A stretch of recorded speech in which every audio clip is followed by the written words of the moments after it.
Hi. Thank you बोलूँगी मैं कि जो कल मैंने राहु केतु के बारे में जो मैंने वीडियो डाला था उसको आप लोग ने बहुत ज़्यादा लाइक किया। ठीक है, और आप लोग ने शेयर भी किया, उसके लिए मैं बहुत ज़्यादा धन्यवाद करना चाहती हूँ। अब मैं बिना देरी किए ये सेकंड पार्ट उसका स्टार्ट करूँगी। देखो, मैं जो सीरीज़ स्टार्ट की थी वो राहु केतु ट्रांजिट 2025 की थी, और मैं स्टेप बाय स्टेप चलती हूँ। तो पहला जो वीडियो मैंने अपलोड कर चुका है, जो ऑलरेडी जो देखें ठीक है, जो नहीं देखे वो जाके दे सकते हैं, क्योंकि उसमें राहु केतु को मैंने बहुत डिटेल में एक्सप्लेन किया है कि राहु केतु को शेडो ही प्लैनेट क्यों बोला जाता है, और उनको कैसे हम पॉजिटिव वे में, और कैसे हम उसको कैसे वो नेगेटिवली इम्पैक्ट करते हैं उसको हम कैसे पॉजिटिव में कन्वर्ट करके यूज़ कर सकते हैं। क्योंकि राहु केतु का बहुत ज़्यादा फियर रहता है लोगों के अंदर में। तो मैंने बहुत डिटेल में एक्सप्लेन किया है, मैं कमेंट बॉक्स में उसकी लिंक भी डालूंगी, आप लोग वहाँ जाके देख सकते हैं। अब ये जो पार्ट टू है, मैंने बताया पार्ट टू में मैं सारे 12 लग्ना के अकॉर्डिंगली जो जो इम्पैक्ट रहेगा वो मैं आप लोग को एक्सप्लेन करूँगी। अब ये जो मेरा वीडियो है आपको लग्ना के आधार पे देखना है, प्लीज़ जहाँ आपका चंद्रमा प्रेजेंट है यानी मून प्रेजेंट है उसके अकॉर्डिंग नहीं देखिएगा। लग्न के जहाँ जो फर्स्ट हाउस में जो है, जो फॉल हो रही है राशि, उसी के अकॉर्डिंग ही आप लोग को देखना है, जिसको हम असेंडेंट भी बोलते हैं। अब मैं आपको डेट्स देती हूँ कि राहु केतु आपका 18 मई 2025 को ट्रांजिट कर रहे हैं। राहु पाइसेस से निकल के एक्वेरियस में जाएगा, और केतु वर्गो से निकल के लियो में जाएगा। मतलब राहु आपका मीन राशि से निकल के कुंभ में जाएगा, और केतु आपका कन्या राशि से निकल के सिंह राशि में जाएगा। अब ये जो है 18 मई 2025 को 4:30 बजे 4:30 PM पे हो रहा है, और इसी राशि में ये रहेगा 18 मई 2025 से दिसंबर 5 2025 तक। 18 मंथ्स का ये ट्रांजिट होता है, और 18 मंथ्स के राहु केतु एक ही राशि में रहते हैं। अब ये तो मैंने आपको डेट्स एक्सप्लेन कर दी, ठीक है। अब मैं आती हूँ पॉइंट पे। राहु क्या होता है? राहु एक एक्सपेंशन है, एक एडिक्शन है, अटैचमेंट है, ठीक है। जिस हाउस में बैठता है उस चीज से हमको अटैचमेंट कराने की सोच है। अब उस अटैचमेंट के लिए वो आउट ऑफ बॉक्स जाता है, किसी भी डायरेक्शन में जाके उसको वो चीज लेनी है, ठीक है। और उसी के 180 डिग्री के एक्सिस पे केतु होता है। केतु क्या लिमिट, वो डिटैचमेंट है।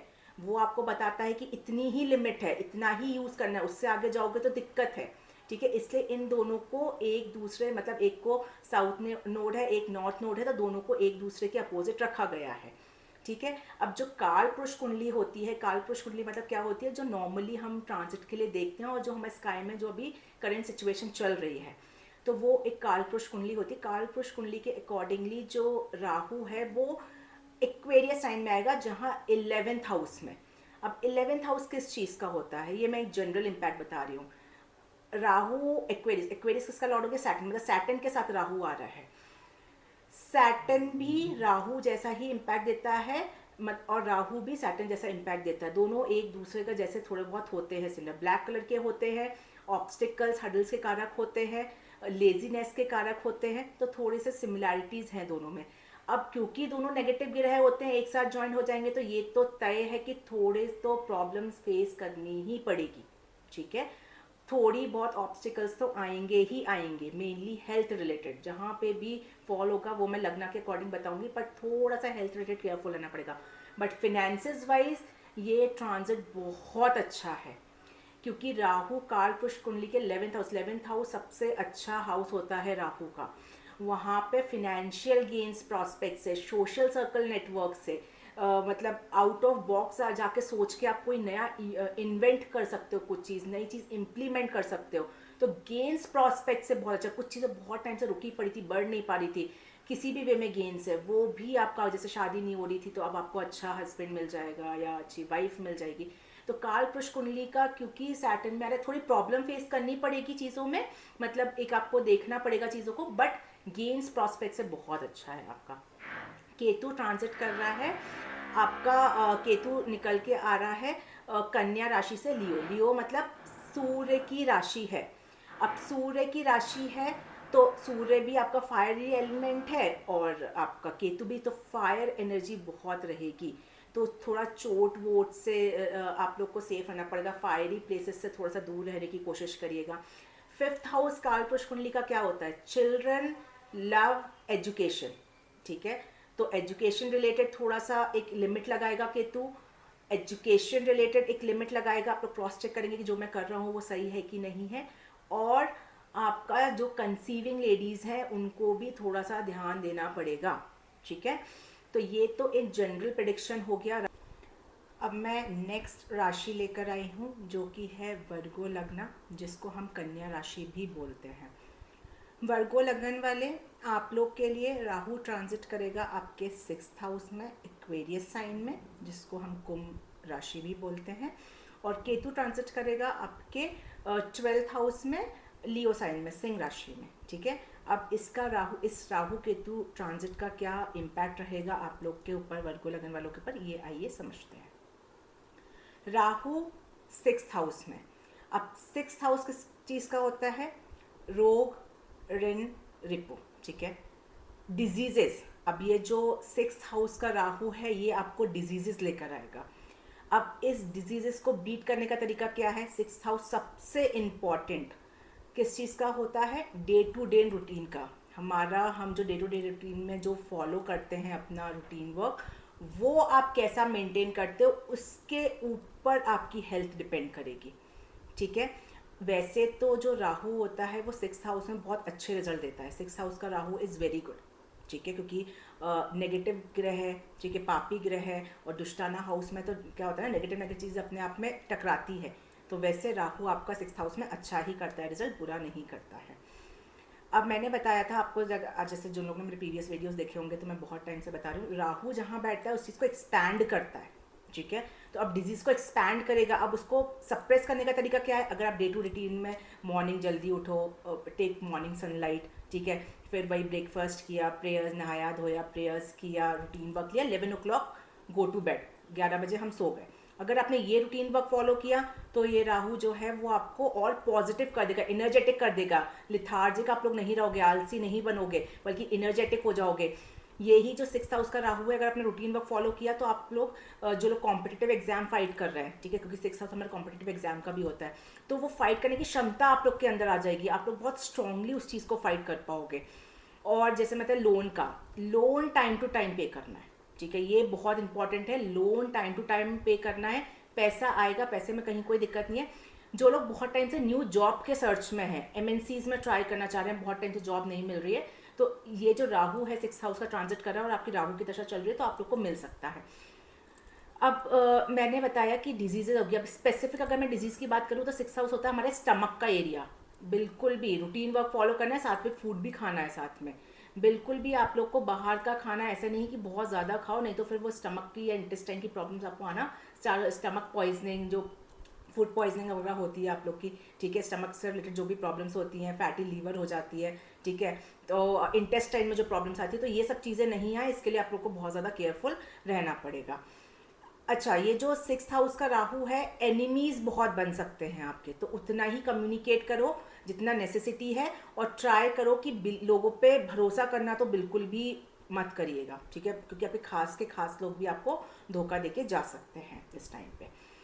अच्छा किस चीज़ में? कॉम्पिटिटिव एग्जाम फाइट करने के लिए बहुत अच्छा है, न्यू जॉब्स के लिए बहुत अच्छा है। हाँ, डिजीजेज ऐसा नहीं कि होगी, अगर आपने रूटीन वर्क फॉलो किया तो डिजीज भी नहीं होगी। अच्छा, कम्युनिकेट अच्छे से किया तो एनिमीज भी नहीं बनेंगे, तो मतलब स्ट्रेंथ, इनर स्ट्रेंथ बहुत ज़्यादा आपके अंदर आ जाएगी राहु के टाइम पे। अब मैंने जैसे बताया राहु की 3 दृष्टियाँ होती हैं, 5th, 7th और 9th। 5th दृष्टि पड़ेगी आपके 10th हाउस में, which is the house of career. अब ये जो मैंने बताया न्यू जॉब सर्च कर रहे हैं उनको न्यू जॉब है, फिनेंशियल गेन्स भी मिलेगा, न्यू जॉब है, मतलब या फिर प्रमोशंस मिल सकता है। लेकिन ये ही राहु जो होता है, मैंने बताया एनिमीज बढ़ेंगे, ठीक है, तो ऑफिस में क्या होगा, जिस लोग पे भी आपने सबसे ज़्यादा बिलीव किया होगा, ठीक है, वही आपको बिट्रे कर देंगे, वही आपको धोखा दे देंगे, ठीक है। तो आप, और थोड़ी पॉलिटिक्स हो सकती है, तो किसी से बहुत इंपॉर्टेंट कोई बात है या अपने घर की पर्सनल या कैसी भी, वो शेयर नहीं करना है ऑफिस वर्क फ्रंट पे। बट फिनेंशियल गेन्स के लिए, प्रमोशंस के लिए बहुत अच्छा है, उसमें कहीं कोई भी दिक्कत आपको नहीं फेस करनी पड़ेगी। अच्छा, राहु की जो 7th दृष्टि है वो 12th हाउस है, जब मैं केतु का एक्सप्लेन करूँगा, जैसे मैं करती आ रही हूँ तभी एक्सप्लेन करूँगी। अब राहु की 9th दृष्टि पड़ेगी आपके 2nd हाउस में। 2nd हाउस इस चीज़ होता है फैमिली का, सेविंग्स का। अब देखो, न्यू जॉब मिल रही है, फाइनेंशियल गेन्स भी हो रहा है, बट सेविंग्स भी बढ़ेंगी, उसमें कहीं कोई दिक्कत आपको नहीं आएगी। सेकेंड हाउस होता है फूड का, बाहर का फूड खाया, ये सिक्स हाउस का राहु आपको डिजीज उठा के दे देगा।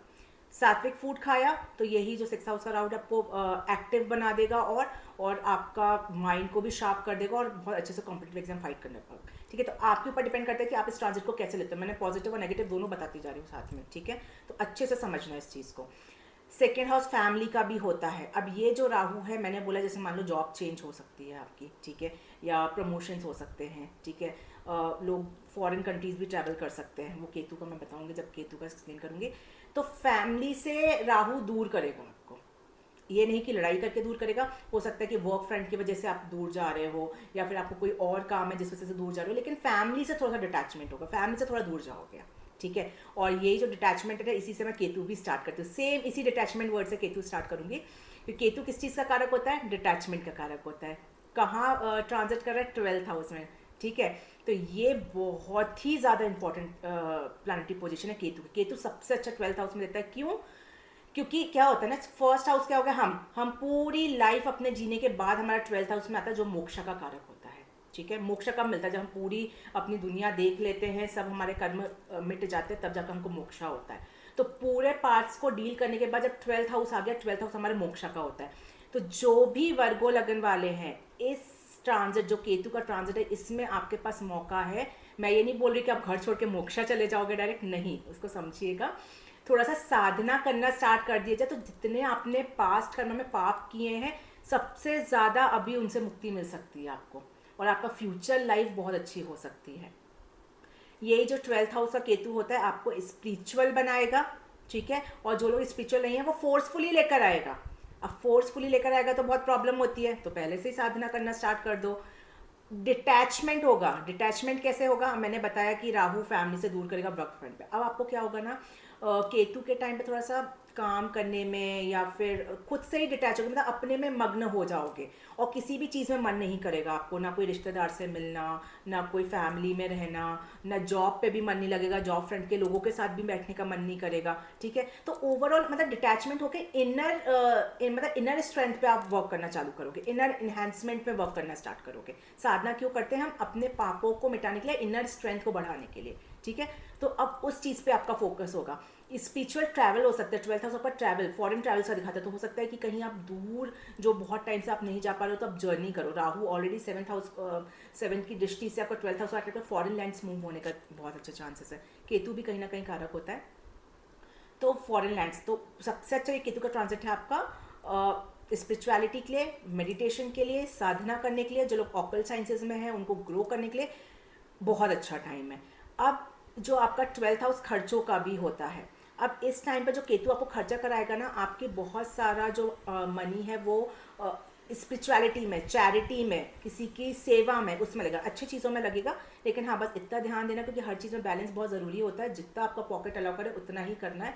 ऐसा ना हो कि जो राहु की दृष्टि आपके सेकेंड हाउस पे सेविंग्स पे पड़ रही है उस पर फ़र्क पड़ जाए, क्योंकि आपने केतु का बहुत ज़्यादा वेटेज दे दिया। राहु केतु को हमेशा मैंने बताया था, स्टार्टिंग के वीडियोस देखोगे ना, मैंने बना रखे हैं, आप लोग जाके देख सकते हो कि राहु केतु को बहुत डिटेल में एक्सप्लेन किया।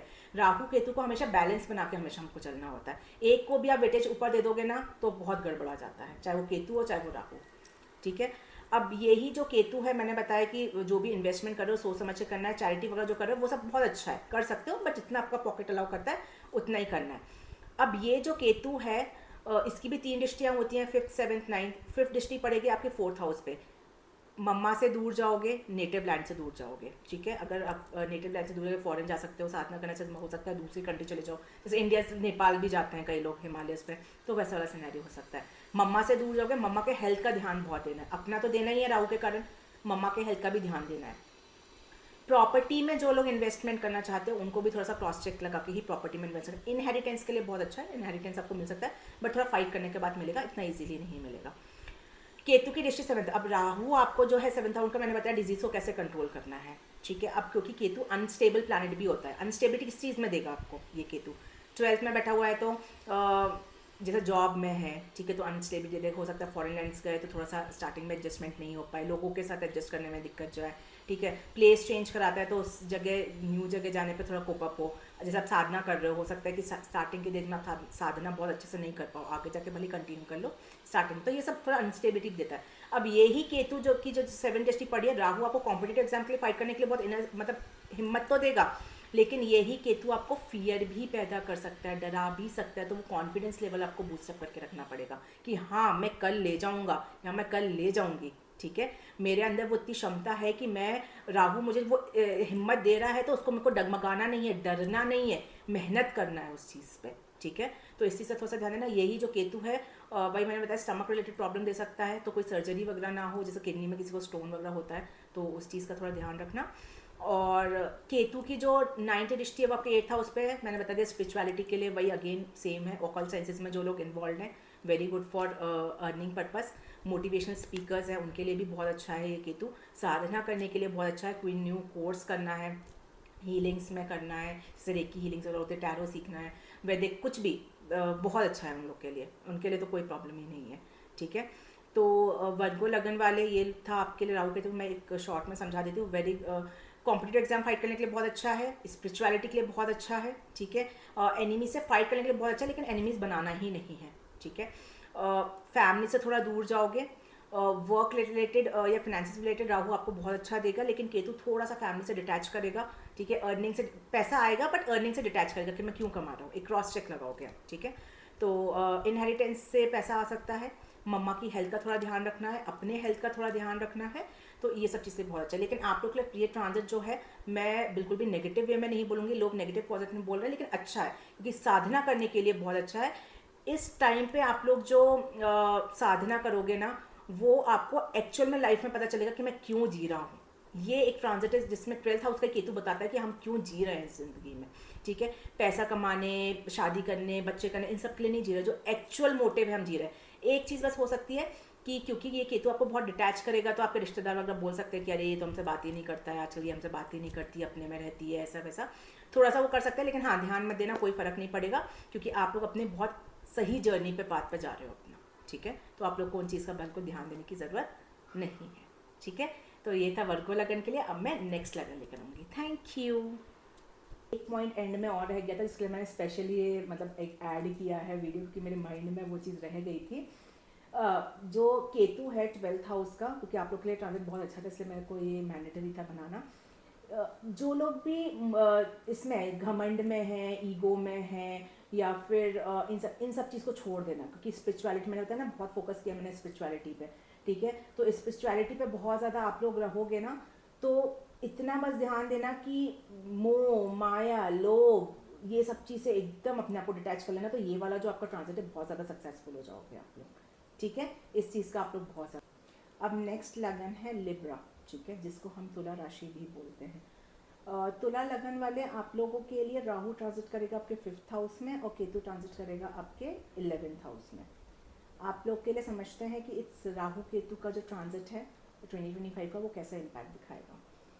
अब राहु इन फिफ्थ हाउस किस चीज़ का होता है, सबसे इम्पॉर्टेंट हायर एजुकेशन, चाइल्ड, अब तो आप लोग को याद हो गया मैं इतनी बार बता दी, चाइल्ड और लव रिलेशनशिप सबसे इम्पॉर्टेंट, ठीक है। नेम एंड फेम का भी होता है।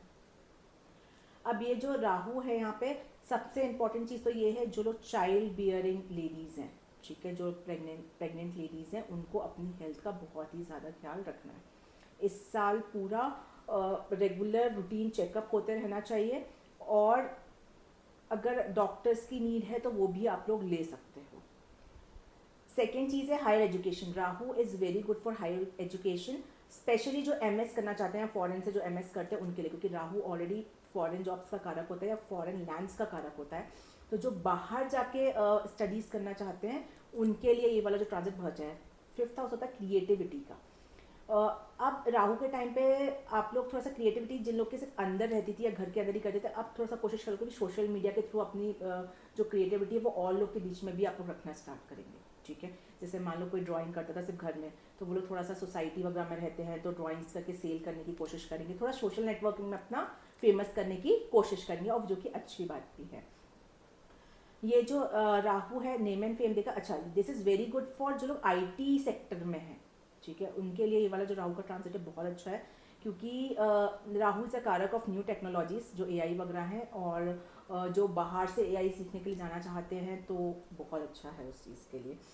अब ध्यान देने की बात ये है राहु के लिए कि अच्छा, मैं जो उसके 7th हाउस है वो तो मैं आपको ऑलरेडी एक्सप्लेन करूँगी। इस चीज़ यहाँ पे जो भी चीज़ होता है एक्सपैंड करता है। अब ध्यान किसमें, जो लोग स्टमक रिलेटेड, जिनको ऑलरेडी प्रॉब्लम चल रही है बहुत पहले से, जैसे स्टमक से रिलेटेड प्रॉब्लम है, उनको काफ़ी केयरफुल रहना है। जिनको हार्ट रिलेटेड या सर्जरी, अगर सूर्य अगर बाई चांस ही प्रेजेंट है और राहु उसके पास से ट्रांजिट कर रहा है, ऑलरेडी कुछ हार्ट रिलेटेड इशूज़ है या ब्लॉकेज है, तो उन लोग को काफ़ी ज़्यादा केयरफुल रहने की ज़रूरत है राहु के टाइम पे। राहु की 3 दृष्टियाँ होती हैं, 5th 7th और 9th। राहु की 5th दृष्टि पड़ेगी 9th हाउस पे, very good for long travels, ठीक है। स्पिरिचुअलिटी थोड़ी सी हटेगी आप लोग की, ठीक है, और थोड़ा सा आप लोग प्रैक्टिकल सिनेरियो देखना ज़्यादा स्टार्ट करोगे, तो उस चीज़ पे बहुत ध्यान रखना है। हाँ, एक पॉइंट मैं सोच रही थी कि क्या रह गया 5th house, love relationship, very important, ठीक है। तो ये जो लव रिलेशनशिप है, न्यू रिलेशनशिप तो ज़रूर बनता है राहु के टाइम, क्योंकि राहु थोड़ा सा मैं बोली तिक्रमबाजी प्लानट है, तो जो चीज़ वैदिक में है वो सात्विक के अलावा जो सारी चीज़ें हैं दैट इज़ अंदर राहु। तो लव रिलेशनशिप तो ज़रूर बनेगा, लेकिन आपको क्या करना है, यही जो राहु होता है लॉयल्टी बहुत ज़्यादा होता है, तो आपको एकदम से पार्टनर के साथ सीरियस नहीं होना है। पहले चेक करना है कि वो पार्टनर आपका लॉयल है कि नहीं है, तभी करना है, नहीं तो वो धोखा भी दे सकता है। और आपको भी झूठ नहीं बोलना है, झूठ बोलोगे तो वो चीज़ प्रॉब्लम क्रिएट करेगी आपके लिए, फंस जाओगे, स्कैम का भी कारक होता है। और एक इंपॉर्टेंट चीज़ और, शेयर मार्केट के लिए बहुत अच्छा है। जो शेयर मार्केट में इन्वेस्ट करना चाहते हैं वो लोग को बहुत ज़्यादा ग्रो भी करेंगे, और राहु की अगर दशा भी चल रही है तो अच्छा, गुरु की चल रही तो और अच्छा है। लेकिन लॉटरी में, गैम्बलिंग में, इन सब चीज़ में अगर अपने पैसे फंसाएंगे तो वो आपके पैसे फंस जाएंगे, ये मान के चलना। अब 9th हाउस की दृष्टि में बता दी कि स्पिरिचुअलिटी से थोड़ा सा विमुख हो गए, लेकिन ट्रैवल के लिए, लक वगैरह जो लोग आईटी सेक्टर्स वगैरह में, उनके लिए काफ़ी अच्छा रहेगा। फादर की हेल्थ का बहुत ध्यान देना है, ठीक है। फादर को कोई प्रॉब्लम नहीं हो, अगर हार्ट रिलेटेड ऑलरेडी कोई दिक्कत चल रही है या कुछ भी है, बीपी की इशू है, तो बहुत आप लोग ध्यान दीजिएगा कि आपके पेरेंट्स, आपके फादर स्पेशली अच्छे से मेडिसिन ले रहे हैं कि नहीं ले रहे हैं। अब यही जो राहु की दृष्टि आपके 7th हाउस पे है पड़ेगी, तो वो 7th दृष्टि 11th हाउस पे पड़ेगी, तो वो मैं केतु के साथ ही एक्सप्लेन करूंगी। राहु की जो 9th दृष्टि है वो फर्स्ट हाउस क्या होता है, ब्रेन, सबसे इंपॉर्टेंट चीज़ है ब्रेन। अब हर चीज़ ब्रेन में मान लो, अगर राहु बैठ गया ब्रेन में क्या होगा, illusion thought, over thinking, decision गलत लेना, हाँ, कंफ्यूज रहना। तो अभी जो भी आपको डिसीजन लेना है किसी भी regarding, please take help of somebody who are near to you basically, ठीक है, जो आपके खुद खास मेंबर्स हैं, चाहे पेरेंट्स हो, चाहे फ्रेंड सर्कल हो, कोई भी, सिस्टर्स हो, ब्रदर्स हो, कोई भी हो, जो भी आप जिस पे भी सबसे ज़्यादा बिलीव करते हो, उसी से हेल्प लेके आपको डिसीजन लेना है, खुद के बेसिस पे डिसीजन नहीं लेना है, नहीं तो गड़बड़ हो जाएगी। क्योंकि ये ट्रांजिट ऑलरेडी काफ़ी अच्छा है, मैंने बहुत ज़्यादा नेगेटिव पॉइंट्स नहीं बोले हैं, तो गड़बड़ मत करना सिर्फ अपने सोच की वजह से, ठीक है। अब केतु 11th हाउस में, केतु देखो मैंने बताया राहु जहाँ बैठता है एक्सपैंड करता है, तो हर चीज़ एक्सपैंड के बेसिस में बताया, केतु जहाँ बैठता है वो क्या करता है, सप्रेस करता है, डिटैच करता है, तोड़ने का काम करता है। 11th हाउस किस चीज़ का होता है, सबसे इंपॉर्टेंट सोशल सर्कल का। अभी तक अब आप बहुत सारे फ्रेंड सर्कल के बीच में या न्यू लोगों से मिलने का पसंद करते थे, अब वो टाइम खत्म हो गया। अब आपको लगेगा कि मैं अकेला रहूँ, घर में रहूँ, मुझे किसी से नहीं मिलना है, मुझे कोई पैसों की चाह नहीं है, मुझे कोई इंसान की चाह नहीं है, मुझे कुछ भी चाह नहीं है, अब मैं अकेले अपने ही में ही रहना पसंद करता हूँ, ठीक है। ये ऑटोमेटिकली फीलिंग आना स्टार्ट हो गई, जिसकी केतु की दशा चल रही है, ठीक है। ये वाला जो है गेंस प्रॉस्पेक्ट से अच्छा है, केतु कहीं कोई दिक्कत नहीं, लेकिन बस इतना ही है कि पैसा तो आ रहा है, बट आप लोग सोचोगे अब मैं इस पैसे का करूँ क्या, ठीक है, आ रहा है तो कहाँ यूज़ करूँ, क्या करूँ, मुझे कोई मतलब नहीं है, तो ये डिटैचमेंट थोड़ा सा आपको देगा। बड़े भाई बहनों से थोड़े से रिलेशंस का आपको क्रॉस चेक करना पड़ेगा, बड़े भाई बहनों के साथ में रिलेशंस थोड़े ख़राब हो सकते हैं, और उनके हेल्थ का भी थोड़ा सा आपको केयरफुल रहना पड़ेगा। केतु जो है उसकी भी 3 दृष्टियाँ होती है, केतु की 5th दृष्टि आपके 3rd हाउस में पड़ेगी। मैं बताई जो राहु होता है ऑलरेडी सोशल मीडिया में, मैंने कहा जो क्रिएटिव है वो करेगा, तो जो केतु है वो भी हेल्प करेगा कहीं ना कहीं, करेज थोड़ा सा बढ़ाएगा, लेकिन करेज किस वे में बढ़ाएगा, साधना के वे में बढ़ाएगा, डिटैचमेंट के वे में बढ़ाएगा करेज, कि मुझे और धर्म करना चाहिए, और ध्यान लगाना चाहिए, मेरे को पास्ट कर्म पे वर्क करना चाहिए, ठीक है। बट मटलिस्टिक वर्ल्ड पे बिल्कुल भी आपको करेज देने की कोशिश नहीं करेगा ये केतु। तो जो कोई लोग सोच रहे हैं बिजनेस में इन्वेस्ट करना है, तो उस सब में हेल्प नहीं करेगा केतु। ये जो केतु है 7 दृष्टि जो पड़ेगी वो राहु के ऊपर भी पड़ेगी, मतलब जहाँ राहु बैठा हुआ है। तो मैंने बताया सबसे इंपॉर्टेंट जो प्रेग्नेंट लेडीज है, जो केतु सर्जरी बताता है कट का कारक होता है, तो सर्जरी तो होगी, लेकिन वो सर्जरी अच्छी रहे ये आपको डॉक्टर्स प्रॉपर लेना, बिल्कुल भी लापरवाही नहीं करना है प्रेग्नेंट लेडीज़ को। जिनको हार्ट में रिलेटेड प्रॉब्लम है, स्टमक रिलेटेड प्रॉब्लम है, उनको काफ़ी ज़्यादा केयरफुल रहना है। स्पेशली ये जो ट्रांजिट है ना राहु केतु का, हेल्थ रिलेटेड आपको काफ़ी केयरफुल रहना है।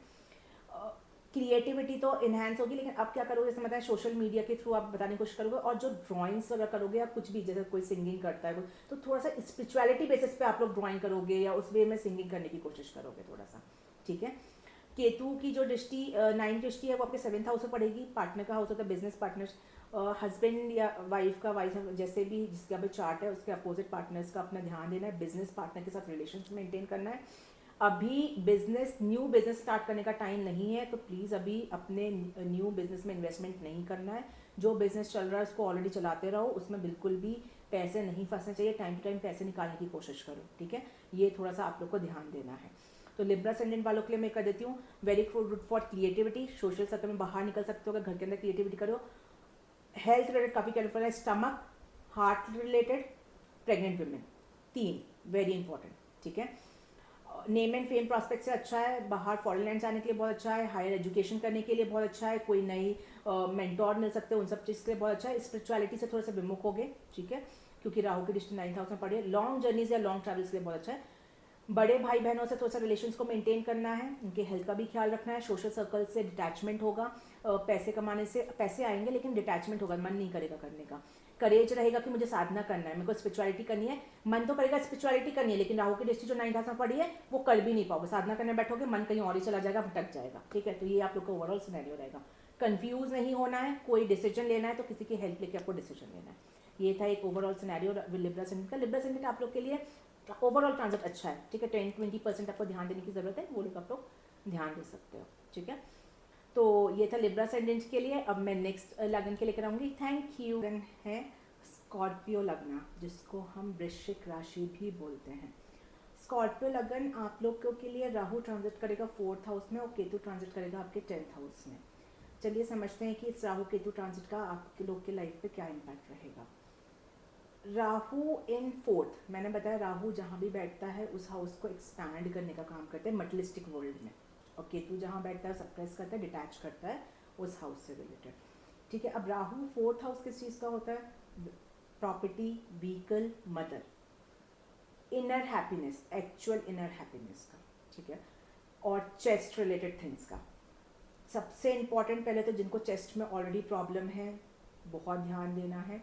जो लोग स्मोकिंग करते हैं या गलत आदतों में पड़े हुए हैं, ये टाइम है जब आप लोग को बहुत ज़्यादा इम्प्रूव करने की ज़रूरत पड़ेगी, ठीक है। अब ये जो यहाँ का राहु है 4th हाउस का, जो लोग प्रॉपर्टी में इन्वेस्ट करना चाहते हैं इन्वेस्ट कर सकते हो। मन करेगा कि लेने जाओगे 2 करोड़ की प्रॉपर्टी, मैं एक एग्जांपल दे रही हूँ, 1 करोड़ की प्रॉपर्टी लेने जाओगे, 1.5 करोड़ की पसंद आएगी, 2 करोड़ की पसंद आएगी, तो ये सिनेरियो रहेगा। क्योंकि राहु एडिक्शन होता है मटेरियलिस्टिक वर्ल्ड का, पैसों का एडिक्शन होता है या लग्जरी का एडिक्शन होता है, तो हर चीज़ों को एडवांस ही करने की कोशिश करता है। तो जितना पॉकेट अलाउ करो उतने की ही प्रॉपर्टी और व्हीकल खरीदना है, नहीं तो फिर आपको प्रॉब्लम आएगी इस राहु केतु ट्रांजिट में। इनहेरिटेंस के लिए अच्छा है। व्हीकल अगर न्यू परचेस कर रहे हैं तो प्लीज़ जो ड्राइव करना चाहते हैं जानते हैं वही ड्राइव परचेस करिएगा, और जो नहीं जानते अच्छे से सीख लेना तभी करना, तो एक्सीडेंट रिलेटेड प्रॉब्लम आ सकती है। मदर से, अब देखो 4th हाउस फैमिली का होता है मदर का, तो ये जो राहु है ना थोड़ा सा केओस पैदा करेगा, मतलब घर के अंदर तो रहोगे लेकिन वो लव अफेक्शन फील नहीं करोगे आप, थोड़ा सा लगेगा कि मैं दूर चला जाऊँ, कहीं दूर रहने चला जाऊँ, तो इस टाइप का फील आएगा। घर के अंदर जो रह रहे हैं उन लोगों को थोड़ा घर से दूर जाने का मन करेगा आप लोग को, ठीक है। तो ये थोड़ा सा सिनेरियो रहेगा, मतलब ये बहुत अच्छा ट्रांजिट नहीं है, थोड़ा नॉर्मल ट्रांजिट है आप लोग के लिए। तो ये रहेगा। राहु की 3 दृष्टियाँ होती है, 5th 7th 9th। 5th दृष्टि राहु की जो है वो 8th हाउस में पड़ेगी। तो एक्सीडेंट रिलेटेड बहुत केयरफुल रहना है, कोई स्कैम ना हो जाए, कहीं पैसे ना फंस जाए, इस चीज़ का बहुत ध्यान रखना। आपके जो कार्ड्स हैं या जो कोई भी कार्ड जैसे क्रेडिट कार्ड्स वगैरह उनकी डिटेल्स वगैरह जो डाल रहे हो बहुत देख के चलना, कहीं कोई फंस ना जाओ या कोई दिक्कत ना आ जाए, उस चीज़ का बहुत ध्यान रखना है। फिनेंशियल लॉस ना हो जाए, जॉब ना चली जाए, इस चीज़ का भी आपको इस ट्रांजिट में बहुत ज़्यादा ध्यान देना है। स्कॉर्पियो लगन वाले थोड़ा सा आपको ये ट्रांजिट को समझना पड़ेगा। राहु की जो 7th दृष्टि है वो 10th हाउस में, वो जब मैं केतु का एक्सप्लेन करूँगा जैसे करते आ रही हूँ तभी एक्सप्लेन करूँगी। राहु की जो 9th दृष्टि है वो आपके 12th हाउस में पड़ेगी, तो ये वाला पार्ट अच्छा है। जो लोग बहुत, मैंने बताया जैसे ऑलरेडी फैमिली से दूर जाओगे, तो जो लोग बहुत टाइम से फॉरेन जाने का सोच रहे हैं, ट्रैवल करना चाहते हैं, वीज़ा नहीं मिल पा रहा है, अब टाइम है कि आप फॉरेन ट्रैवल कर सकते हो। और आईटी रिलेटेड जो जॉब करें उनके लिए भी कहीं ना कहीं ये सिनेरियो अच्छा है। अब केतु जो है 10th हाउस इस चीज़ का होता है सबसे इंपॉर्टेंट कर्मा का और करियर बेस्ड का।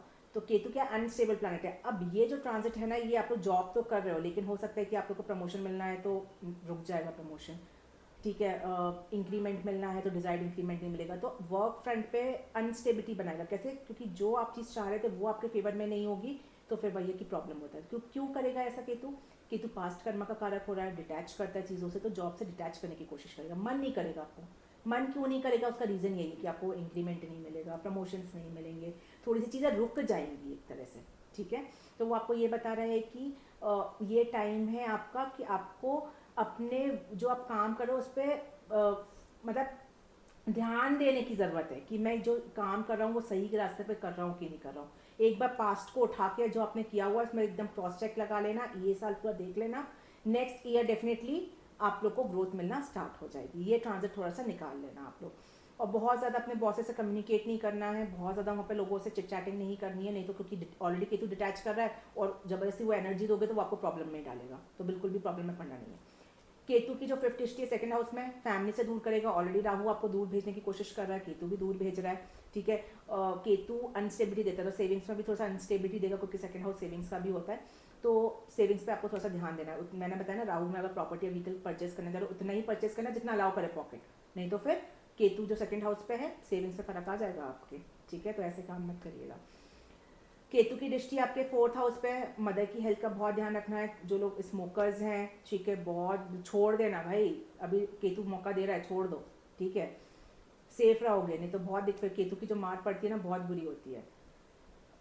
प्रॉपर्टी परचेस कर रहे हो, क्रॉस चेक लगाना है, जितना पॉकेट अलाउ करो उतना ही करना है, ठीक है। फैमिली से दूर जाने के चांसेस बहुत है। 4th house again native place छोड़ने के चांसेस बहुत है, जहाँ रहते हो वहाँ पे प्लेस चेंज हो सकती है।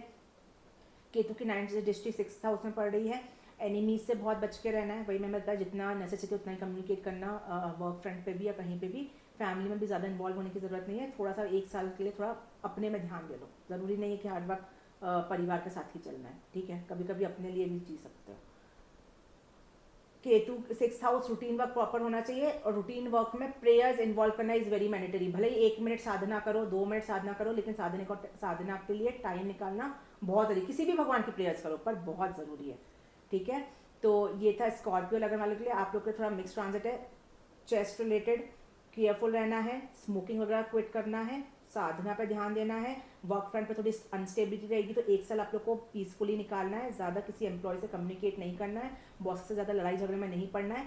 फैमिली से दूर जा सकते हो, लेकिन जो लोग फॉरेन ट्रैवल कर रहे हैं उनके बहुत अच्छा है। जो MNCs में जॉब करते हैं, न्यू टेक्नोलॉजी बेस्ड में जॉब करते हैं, उनके लिए टाइम थोड़ा सा अच्छा है, सॉरी, उन लोग के लिए टाइम थोड़ा अच्छा है। मदर की हेल्थ का थोड़ा ध्यान देना है। प्रॉपर्टी या व्हीकल परचेस कर रहे हो तो जितना पॉकेट अलाउ करे उतना ही करना है। तो ये था। और स्कैम से बहुत बच के रहना है, ठीक है, कोई धोखा ना दे, कोई परेशान ना करे, कोई पैसा ना ले जाए आपका, इन सब चीज़ का बहुत ध्यान देना है। तो स्कॉर्पियो वाला आप लोग के लिए बहुत ज़्यादा मेरे पास बोलने के लिए नहीं था, ठीक है, मतलब बहुत पॉजिटिव में नहीं था, बट थोड़ा सा इस साल निकाल लो 1 साल, ठीक है।